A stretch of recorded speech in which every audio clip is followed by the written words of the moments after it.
শায়েখে চরমোনাই জনাব মুফতি ফয়জুল করিম সাহেব, তিনি যে পিওর দালাল, তিনি যে ভারতের দালাল, আওয়ামী লীগের দালাল, এখন যে প্রমাণ আসলো এতে শরীয়তের দৃষ্টিতে বললে কারো সন্দেহ করা জায়েজ নাই।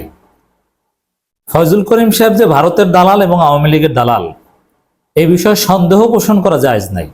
আপনি যদি ভালো মুসলমান হয়ে থাকেন তাহলে তথ্য প্রমাণ পাওয়ার পর এই বিষয়টা আপনাকে মেনে নিতে হবে। আর যদি আপনি ঘাটতারা হন, যে কোনো তথ্য প্রমাণ আপনার ইমান আকিদার বিরুদ্ধে গেলেও কোনো সমস্যা নাই, আপনি আপনার অন্ধ অনুসরণ, আপনি আপনার পীরের গুণগান গাইবেন, আপনার পীর আপনার কাছে কোরআন হাদিস, কোরআন সুন্নাহ কসম এর চাইতে গুরুত্বপূর্ণ, তাহলে আর কিছু করার নাই, তাদের জন্য দুঃখ। আমি অলওয়েজ বলে আসছি 5 আগস্টের আগে পরে সবসময় চরমোনাইকে, বিশেষ করে ফয়জুল করিম সাহেব, তিনি যে আওয়ামী লীগের লোক, তিনি যে ভারতের লোক, ভারতের কানেকশন আছে, আমি নানান সময় নানান অ্যানালজি দিয়ে নানান বিশ্লেষণে বুঝিয়েছি। কিন্তু অনেককে, এমনকি জামাত শিবিরপন্থী অনেকে ভেবেছিলেন যে এটা একটা গালি, কিন্তু না, আমি হিসাব নিকাশ করে তথ্য প্রমাণের ভিত্তিতেই যা বলার বলি। যা বলি অনেক কিছু আপনাদের কাছে মনে হতে পারে যে এটা ফাও কথা, কিন্তু কিছুদিন পর বা কয়েক মাস পর ঠিকই বুঝবেন যে এটা কতটা সঠিক কথা। রফিকুল ইসলাম মাদানীকে আপনারা সবাই চেনেন, শিশু বক্তা হিসেবে পরিচিত, ভারতের আধিপত্যবাদের বিরুদ্ধে সোচ্চার কণ্ঠস্বর, জনগণের কণ্ঠস্বর, সাহসী আলেম, কৌমি দেওবন্দি আলেমদের নক্ষত্র এবং তাদের মূল প্রতিনিধিত্বকারী। শায়েখে চরমোনাই সম্পর্কে এই রফিকুল ইসলাম মাদানী কসম করে কিছু কথা বলেছেন, আল্লাহি, আল্লাহর কসম, এবং তিনি বলেছেন আমি যদি 1 বিন্দু পরিমাণ বাড়িয়ে বলি তাহলে যেন আমার শাস্তি হয়।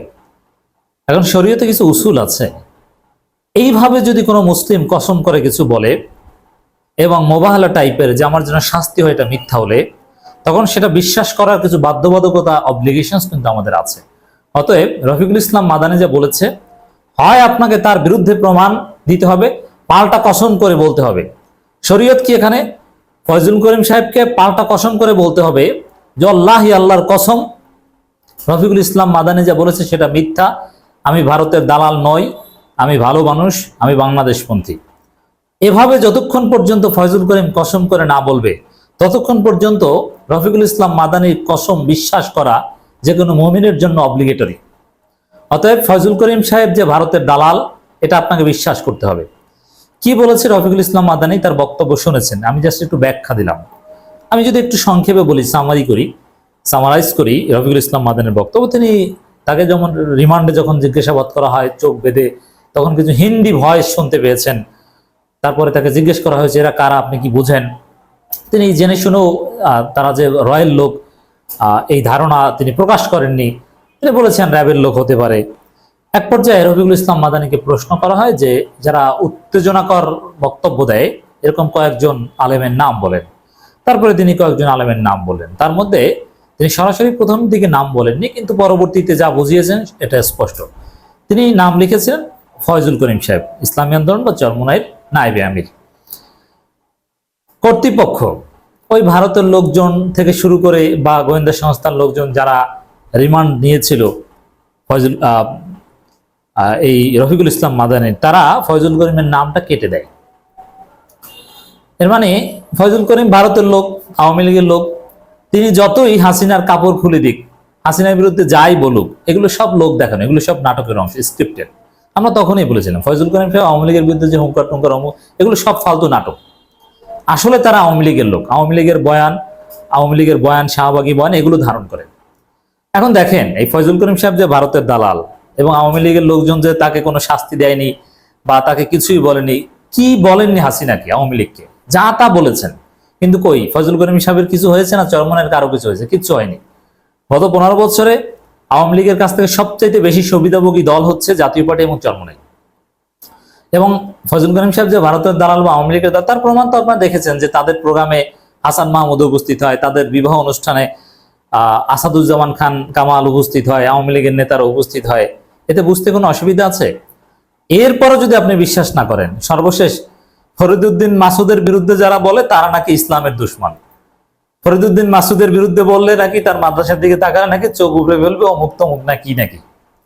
এরপরও কি আপনার বুঝতে বাকি আছে যে তিনি ভারতের দালাল? মোটো বাকি থাকার কথা নয়। এর মানে ফয়জুল করিমের আসল গোমর রফিকুল ইসলাম মাদানী আল্লাহর কসম করে ফাঁস করে দিলেন। যেভাবে তিনি বর্ণনা করেছেন, যেভাবে স্টেটমেন্ট দিয়েছেন রফিকুল ইসলাম মাদানী, আমি আবারও বলছি, এটা বিশ্বাস করা আমাদের জন্য অব্লিগেটরি। হ্যাঁ,